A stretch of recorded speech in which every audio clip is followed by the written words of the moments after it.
Good. Welcome to Merry Musings 11 on Geomancy, the Power of Place. So as ever, a few of the books that have inspired me in this area, a few more than normal actually, because this has been a hobby for rather a long time. Most of the top row ones refer to the work of Richard Leverton that I'm going to be talking a bit about. And then down the bottom with John Mitchell's classic On the New View over Atlantis is about the ley lines, energy lines of the Earth. And then the Earth Grids, a book. And then, of course, Paul Devereux's done amazing work in this area. Yes, Paul Devereux's work on the, who's been doing this for many years on the power of place. And Chris Hardy, who I didn't come across until more recently, has done also really interesting research looking at the different patterns in places and what actually goes on at specific energy points on the Earth. And then many, many years ago, I went on a couple of workshops with Marco Pogachnik, who does beautiful work, kind of healing places in the Earth and around the Earth. So it's some of the inspirations that have inspired this particular Merry Musing, as well as you'll see various adventures out into the wilds of Yorkshire and France and the Netherlands, trying to put some of this into practice.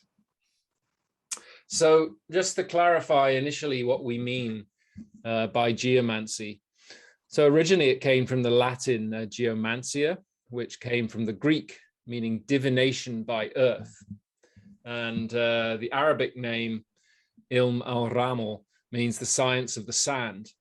And originally it was focused on a way of divining the future or understanding the patterns by looking at markings on the ground or patterns that were formed if you threw up handfuls of soil or rocks and sand and how they landed. Also, a bit like the kind of tea leaves thing, but then on the Earth. But more recently has come to mean anything to do with the kind of what I would call the energetic architecture or in its subtle information layer of the Earth.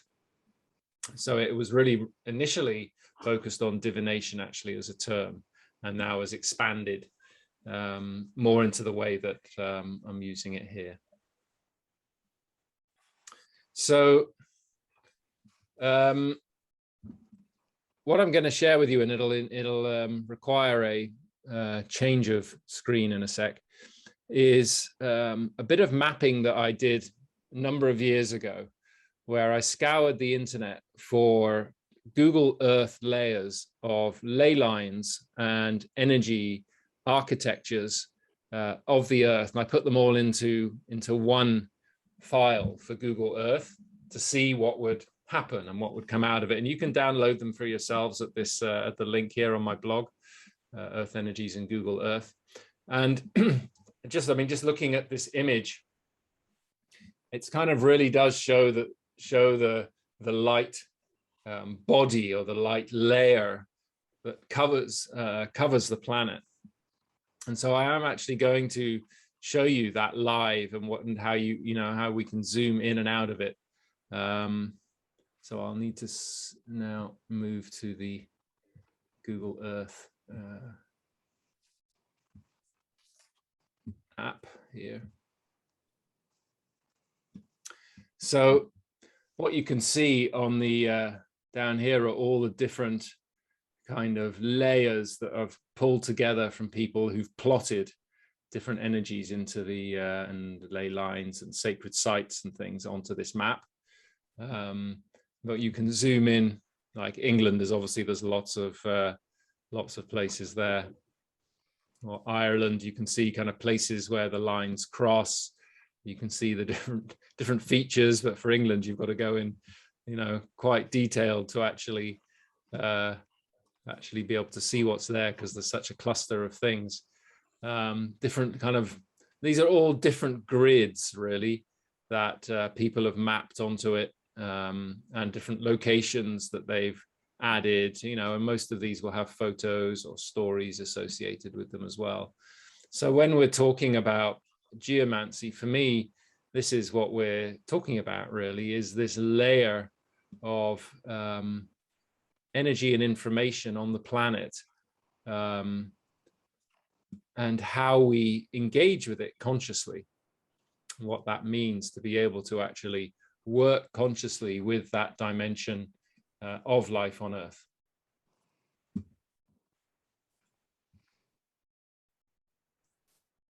So let's go back to the presentation.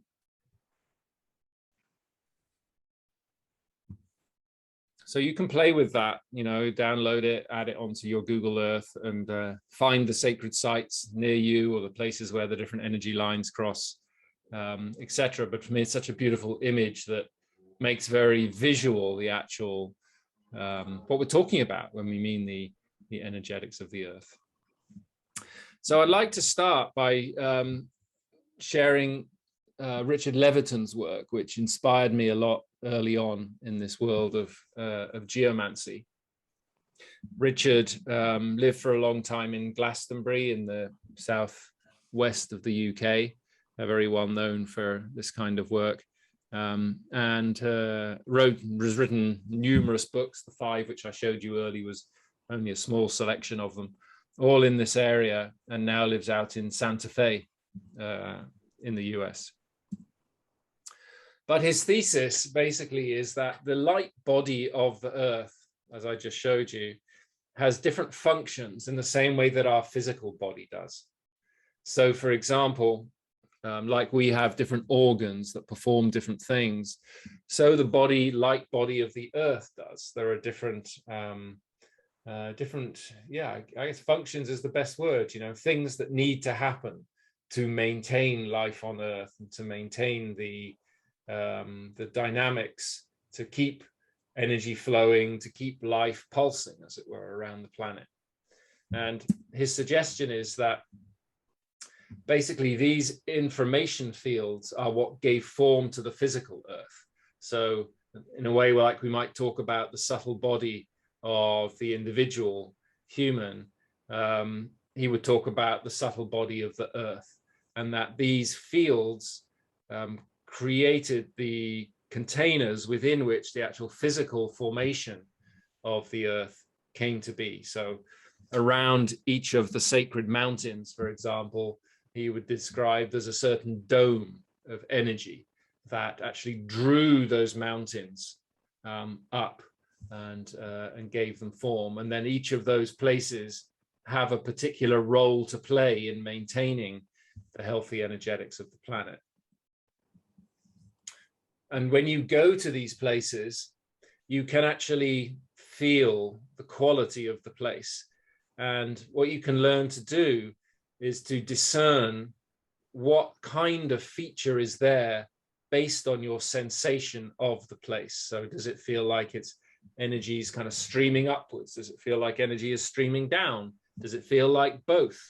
Does it feel like there's a kind of whirlwind of energy there, or does it feel playful, joyful, a bit jokey and funny? So all these different functions have a different feeling, and that's information that we do pick up, all of us pick up in our body when we wander into a Stonehenge or an Avebury or any of these sacred sites. But because of our education and our culture, we've created these gating mechanisms to close out that information. So part of what we have to learn is how to open up those channels again, so we can actually access that information, use those senses when we're at these places that will tell us, what's this place for? And how can I help? What role can I play when I'm here to help it perform its function? And the beautiful piece of the work that he has done is he's looked at all the myths that are related to place. So when a mythological story has a place as a context, often the elements in that story tell you what the function energetically is of that place. And he created a whole encyclopedia that kind of describes the different functions and how energetic functions and how they relate to the features and the characters that show up in these stories. So those items in the stories map to the specific energetic functions. So here are some examples. When there's a dragon present in the story, he describes the dragon as a celestial being who acts as a reservoir for prime creative force and the waters of life. So at that place where, if there's a story about a dragon, you're likely to experience this strong creative force, life-giving energy there. So it has a function, that place, often to connect cosmic energy to earth energy and to distribute it around the planet. He compares it to the Kundalini energy in the individual that rises up the spine.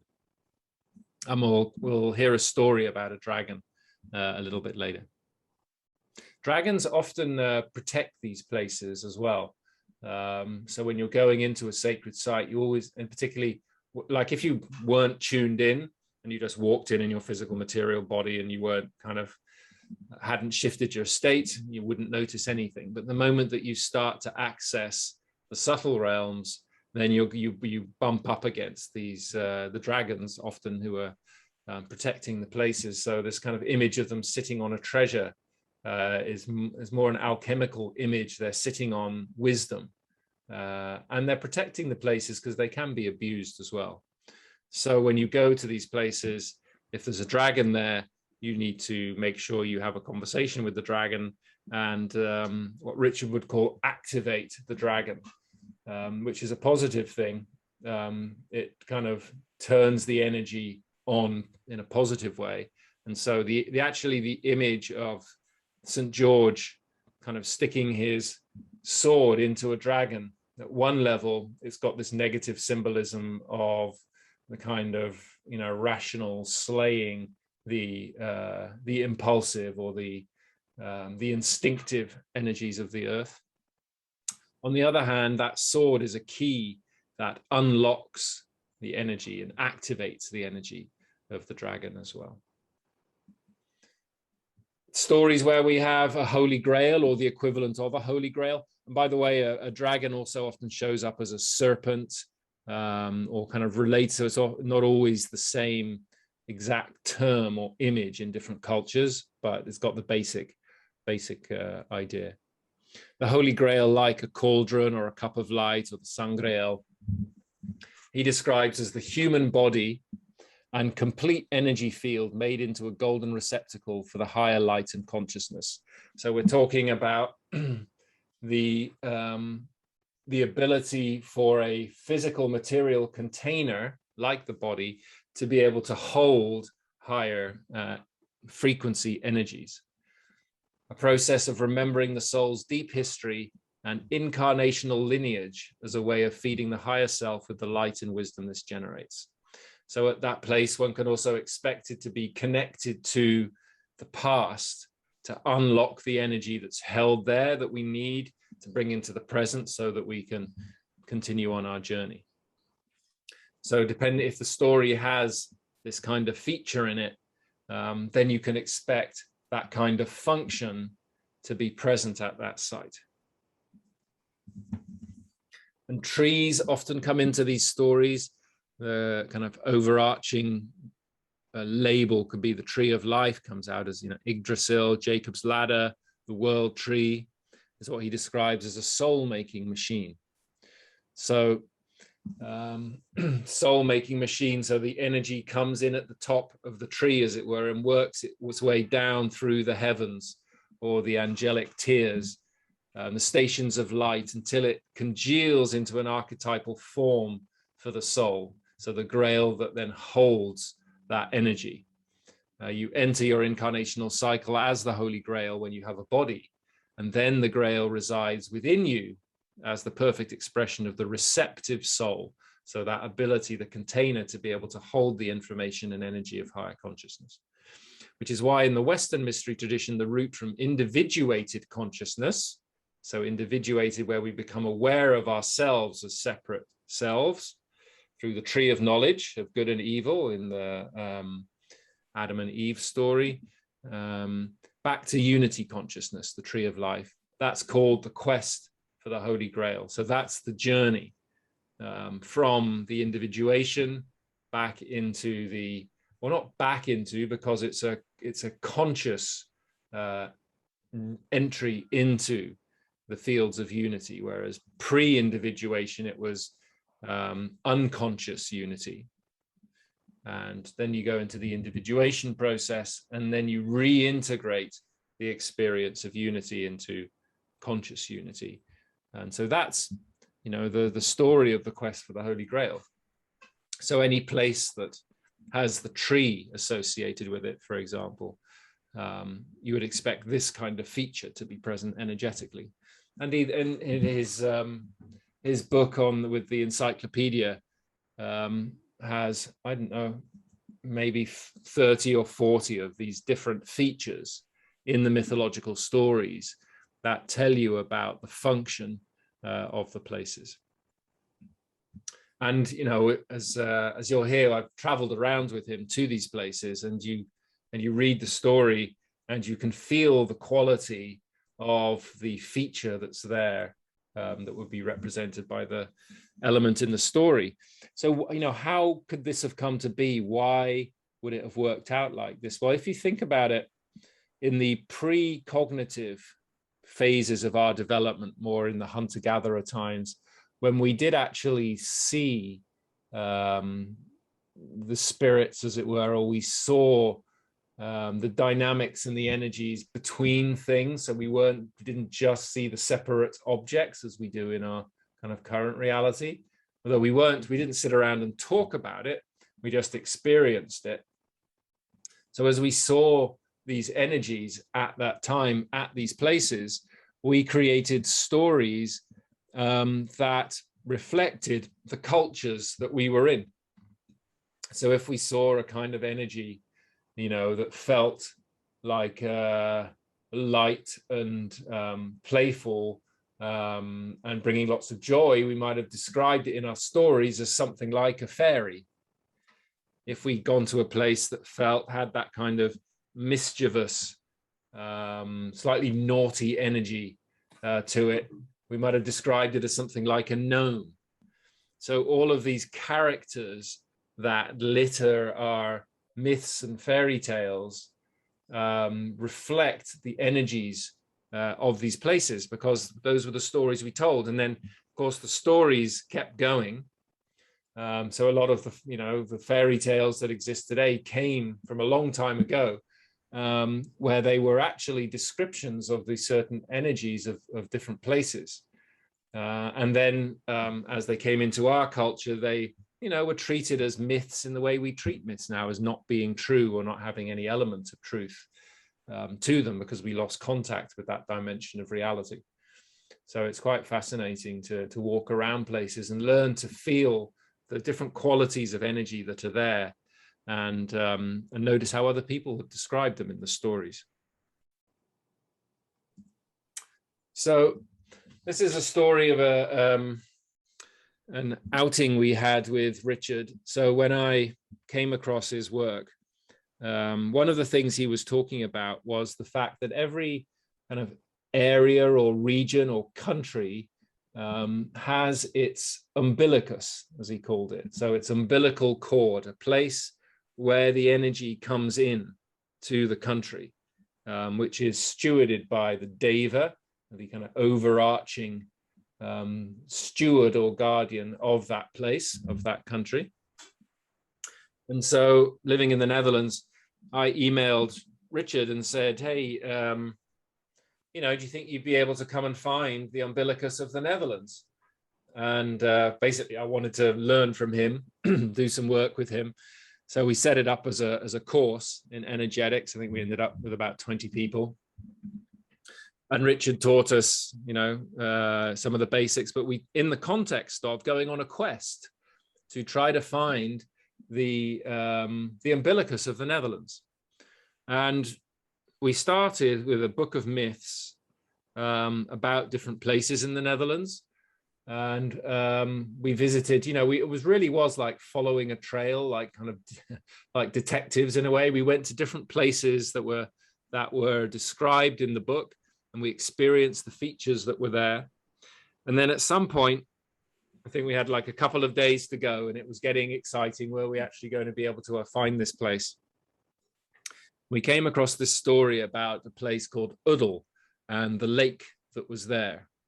And it described a serpent that lived there, and a great big oak tree that was there, and how Thor was kind of flying by in his chariot, as you can see in the picture, with these two goats.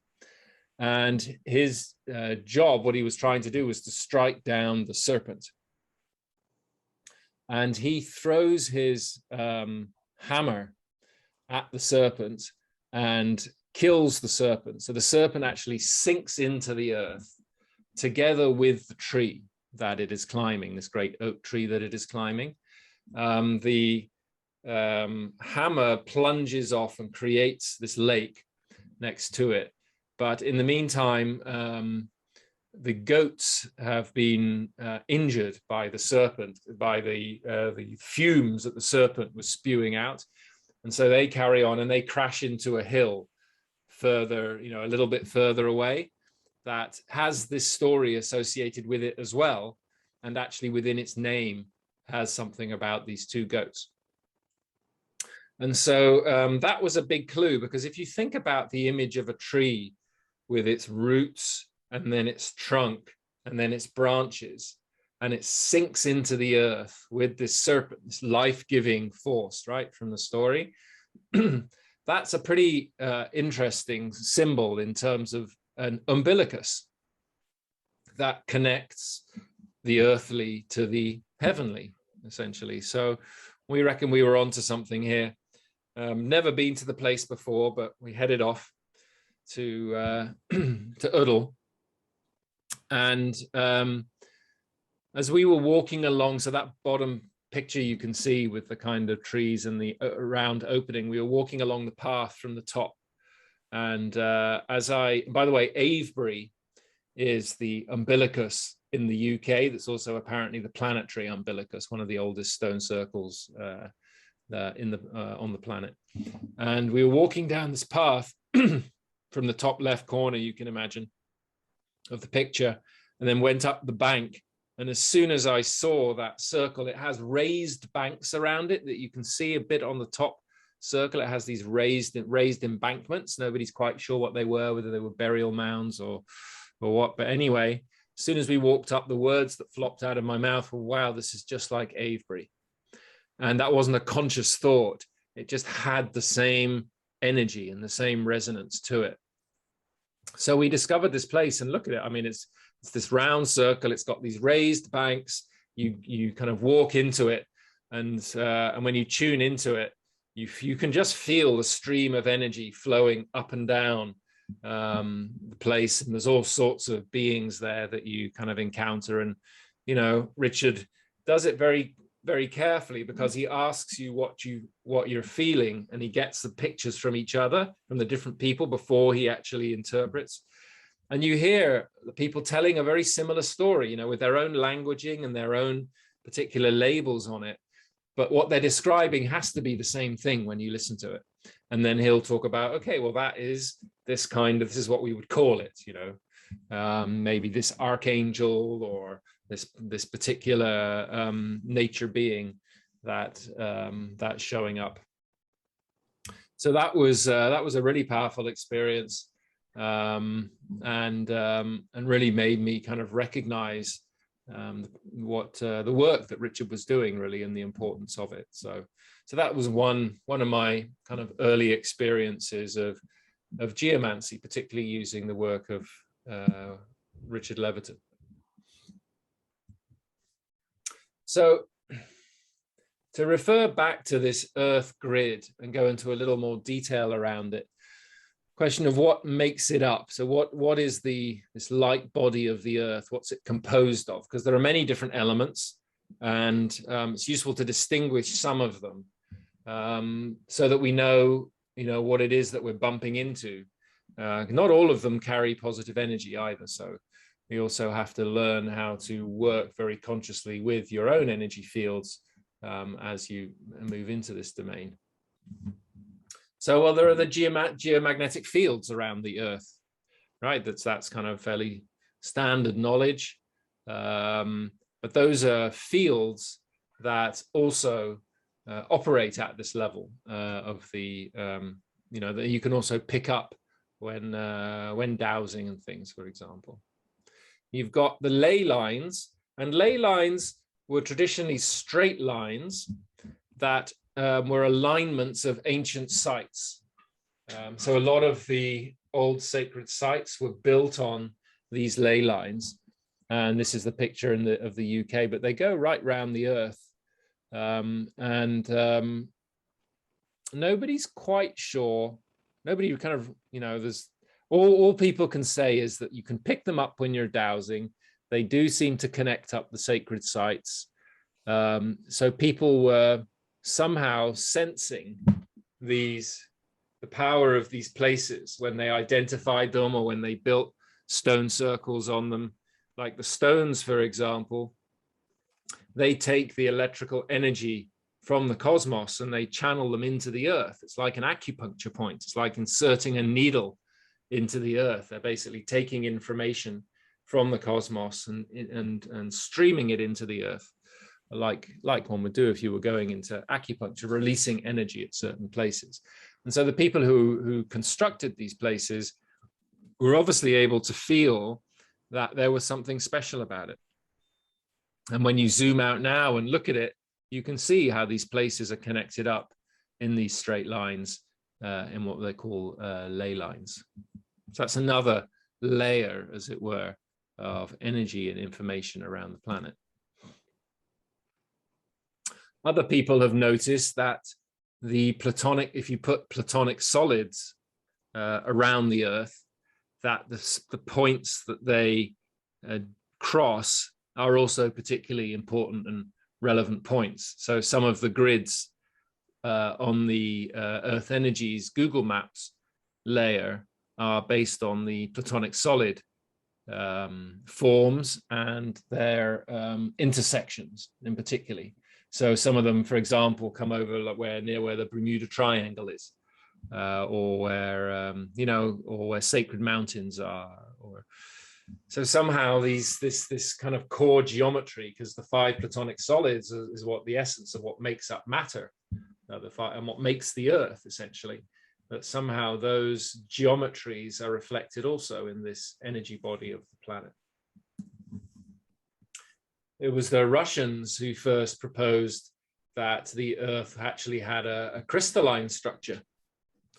And so they mapped a crystalline structure onto the Earth that also seemed to reflect, where important sites were across the planet. So that was another element to it. And then you've got what people talk about as the Hartmann and Curry grids, which are lines of energy much closer to each other than, let's say, these bigger scale lines of electromagnetic energy. And where those lines cross, they create a certain electromagnetic turbulence that can be really disturbing at a certain place. So, you have people who can identify these through dowsing and make sure that you're not sleeping on an intersection of these lines, for example, or that they're, you can actually divert them around your house so that they don't disturb the energy of the house, because sitting on one of these, can be quite disturbing, and headaches and sleeplessness and all these kind of things have been solved by people actually just moving furniture around or blocking the lines. I could imagine that the whole practice of Feng Shui, actually this was also operating in the background as these practitioners were able to sense where these different lines were and what a good place was to locate buildings and different rooms in houses as well. So that's a few thoughts on like how you think about these layers of energy around the Earth grid. So another story on how we've particularly applied the grid and how the grid came to point us to something. And this is something that Kaylin was involved in with me. There were all sorts of synchronicities around it. But this was the first time that I was going to Chartres for what was then Wisdom University and has now become the Wisdom School at Ubiquity University. As some of you may know, we have a yearly event at Chartres around the liberal arts, the 7 liberal arts. And I thought, as I was sitting at home preparing for my first trip to Chartres, oh, I wonder what energy lines go through Chartres. And so I pulled it up, and as you can see on the image in the top right-hand corner, there aren't actually many energy lines going through Chartres. So I was a bit disappointed. I was like, maybe the map's wrong, or I don't know, there must be some more energy lines at Chartres. So, and then I kind of zoomed out, and then I noticed this spot that you can see off to the left there, where it says energy line crossing point, where all sorts of energy lines came together to the west of Chartres. And so I thought, oh, well, that's interesting. Maybe there's a chance to get out and see it. So anyway, so I went to Chartres, and our local wizard and master of ceremonies, Bob Meyer, had very cleverly put me in a room with Caelan Rain. And I didn't even really know him at all. And I kind of, first thing I said was, Caelan, I've discovered this thing about like these energies around Chartres, and look at this map of like this point. And he took it very well, and as if it was the most normal thing in the world. And we decided that we get up at like 4:30 one morning or something and head out to this place to be able to check it out before the program started of the day. Now, when you zoom in to Google Earth at this place, you see the image on the bottom left here, which, if you think about it, looks about like the ground plan of a cathedral, right? It has the kind of curved end at the top where the altar and thing is. And so it was, so that was interesting. It was, I wonder if there's a relationship between this place and the cathedral. And one of the things that Caelan told me is that often the information for a place is stored not at the place itself, because that's too easy to find. Chartres Cathedral stands out for miles around, so anybody could go there. But and it's more that the cathedral or the stone circle or whatever the particular feature is like the loudspeaker that amplifies the energy and the message, distributes it. But that the information itself is held at a site that, you'd have to be tuned in to be able to find it. That not anybody could just find, unless you also happen to have a handy map like this one. But so we headed off down to this place, and it was funny because as we got close, we were going through villages that really reminded me of the southwest of England, all around Stonehenge and Avebury. Even some of the names were like similar, and so it was kind of spooky. It was like we were in a twilight zone. And so we hit this place, found this place. And what this actually is it's a stables with a racing track. There's a track to exercise horses. And one of the other things that Caelan said is that when horses running around a track like this keeps the energy active. And so what we reckoned was that this was the place where the actual information was stored that was related to Chartres Cathedral. And early in the morning, and we actually, at the top end, like of the curve, I didn't have a photo of it on here, but we actually found there was a big metal spiral stick stuck into the ground, like sticking out of the ground at the end. So I kind of thought somebody else must know then that this place is not just what it looks like it was. And I think the stables was something like Pegasus Stables, I think they were called. So so anyway, we went around the back looking for a place where Caelan could set up an altar and make an intervention that would essentially reconnect this place or amplify the connection of this place back to the cathedral. And so this was the image you can see on the bottom right is the altar that Caelan set up and activated then with his singing bowl. And just after he'd finished, I looked up at the clouds, and there was this cloud, and I didn't even think to take a photograph of it, but there was this big white cloud in the blue sky that looked just like a bird, like almost like a phoenix bird heading off in the direction of Chartres. So that was, for me, that was a really cool affirmation. And then in the meantime, one of the people, who was quite familiar with this energetic work, who didn't come with us, was back at the cathedral. She didn't know what we were doing. She'd gone into the cathedral at Chartres in the morning.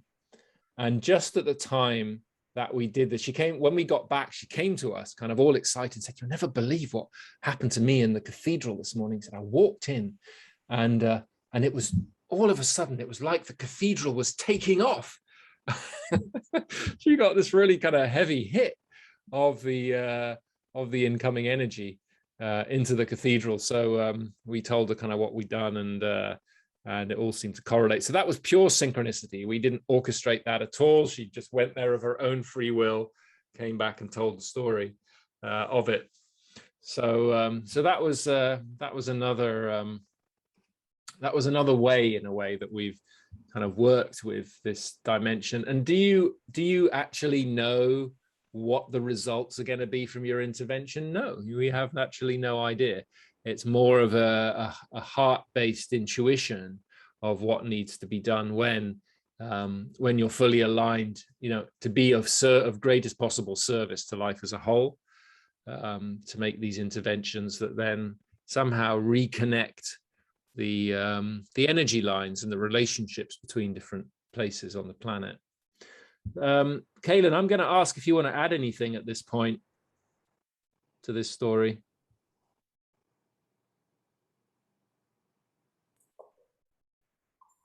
Am I back on?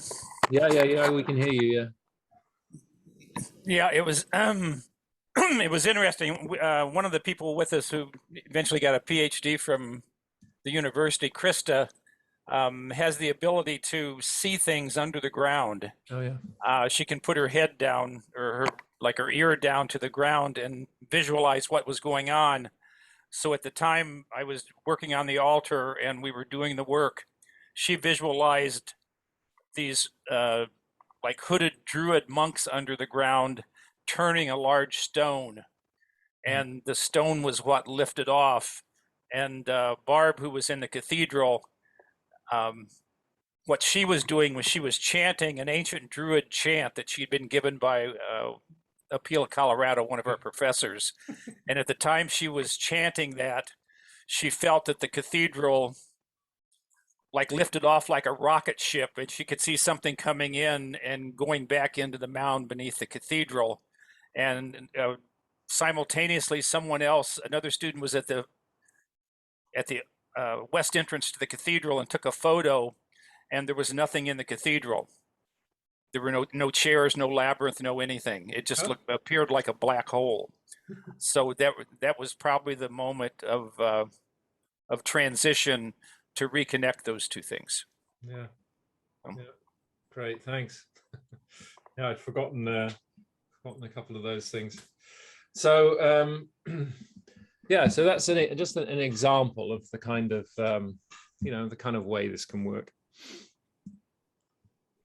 Now, Chris Hardy's work. So what is it that actually oh, by the way, just one other point on this, because Kaylin mentioned the mound. So originally, before the cathedral sat on the hill at Chartres, it was a druidic grove of trees that all the druids from Europe would come to meet and do their ceremonies. So it was always been a sacred site. And what they believe is that underneath are a number of dolmens, a number of big stones, rocks underneath the cathedral. And if you look at the map on the bottom left corner, like where it says energy line, just by the G and the Y of energy, there's that green kind of circle in a way. That's a mound there that looks like a big rock covered in green, essentially at the center of that cathedral. So when we dowsed that for its energy, it was very, very high and mapped to the energy of the dolmen in the cathedral. That was another aspect of it. So obviously, there's lots more to say about these places, but one thing I wanted to share from Chris Hardy's work, because it relates to the next story as well, is what goes on at these places. So she sees them as the interface between what she calls cosmo and telluric lines. So cosmic energy and earth energy. That it's when they interface in a certain way, in a way when the cosmic energy is coming into the earth energy, and therefore the earth energy lines will be carrying the cosmic energy around the planet. So these points are where it becomes informed by the cosmic energy, that you have this kind of ascending spot that comes up above the ground, and you have a grounding spot crossing below the ground, so that the earth energy and the information in that is carried up into the cosmic energy, and that the cosmic energy is carried down into the earth energy. So this is one of the patterns that you hear when people talk about these places, is this idea of energy coming from the earth and going up, and energy coming from the cosmos going down in both directions. It actually looks like a torus, a toroidal form when it's flowing. So this is a flat image, obviously here, but you can imagine this as a torus as well, with the two points at the end, the energy flowing up and down, and then the kind of horizontal plane expanding out to the sides. So, so that's an image of what actually goes on at these places, and that relates to this final story that I'm going to share, which again we use the map for. Kaylin and I are involved with a project at a place called Broughton Sanctuary, the Broughton Hall Estate in Yorkshire in the UK. You can see a picture of it in the top left. It's a beautiful estate. And Roger Tempest, who owns the place, has asked Kaylin to work on the energetics of the land. So when I went over there to meet with Kaylin, I pulled up the map and had a look to see, was there anything there? And again, no, there didn't seem to be. There was a triangle. So if you look on the kind of middle image of the top row, right at the bottom, it says Broughton Hall Business Park. So that's where Broughton is, and it sits within a triangle of energy lines, the most important of which, the right-hand one, flows through this energy point where lots of other places, other energy lines connect. Oh, Craig is trying to get in, if you're able to let him in again, Annette. But you notice it also flows past this place where there's a Druid's altar. So that line was obviously a key line. And Kaylin and I, when we were there, decided we should go up to this point.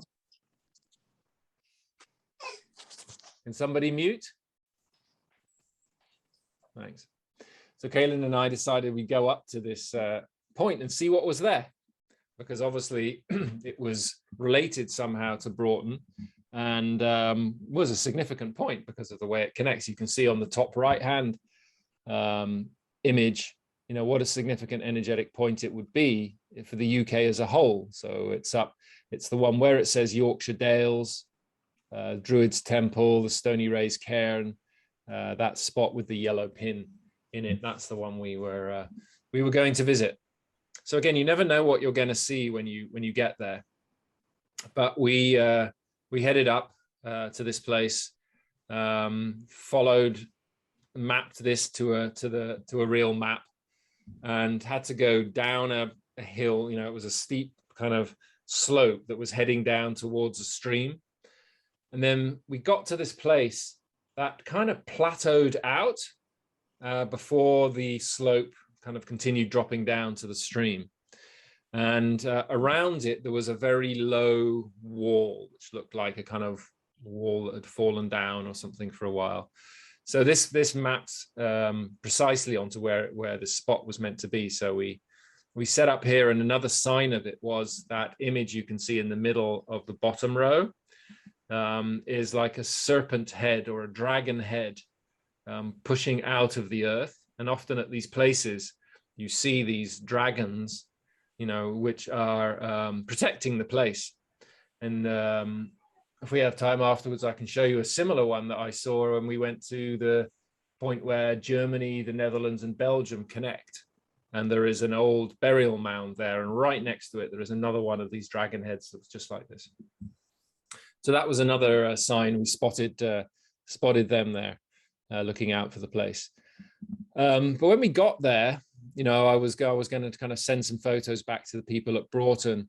There was zero internet connection, absolutely nothing. And so I was kind of, oh, well, that's a bit of a shame. So anyway, so I put the phone away. We could still take photos, obviously.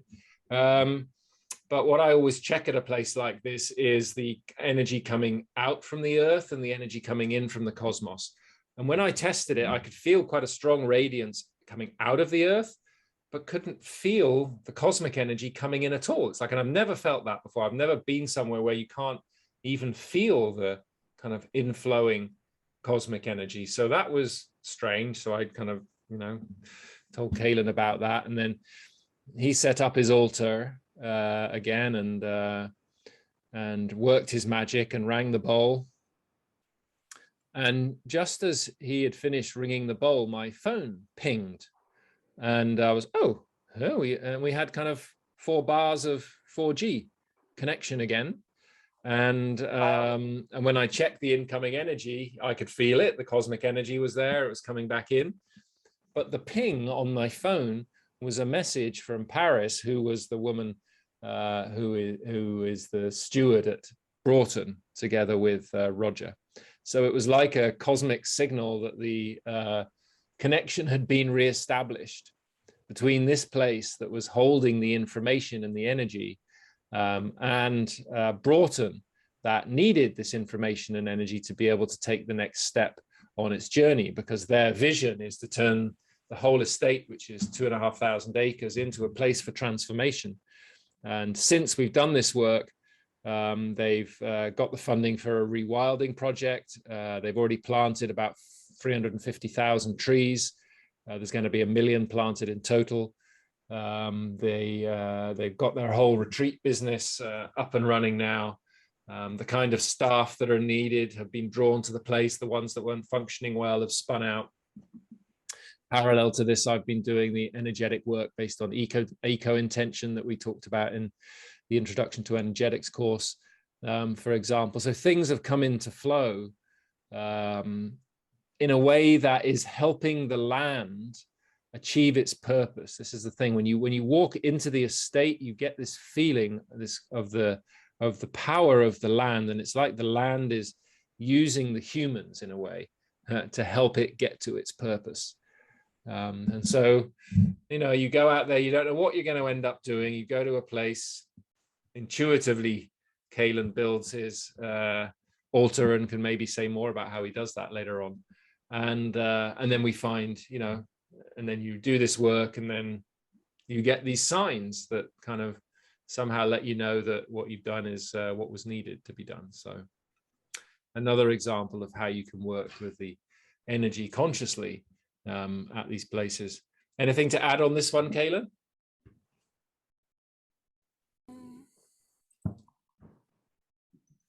No, just I had already found the Genesis point at Broughton, so that explain what a Genesis point is. The Genesis point is the place on a land where the information comes into the land. So once I had established that point, it was a matter of connecting the place that we went to that one. Right. And it was interested that the Genesis point at Broughton Hall was actually across the road in an area called Near Close Woods, and they had always been trying to figure out where the original estate had been, and given it was called Near Close Woods, that likely was the spot. At that time, we assumed that was probably the spot where the original estate was, because they would have been near close to the woods. And the way I found it was that it was shaped like a obelisk. And when you and I looked at we laid out the entire estate, the estate looked like the crest of of Broughton. Yeah. So it all tied in pretty well. Once you've activated the genesis point, then everything else pretty much just falls from that. Yeah. Yeah. Okay. So those are the ideas, the stories for now, and there's many different paths we could go down, of course. So we'll in the conversation we'll see where we want to go with all of that.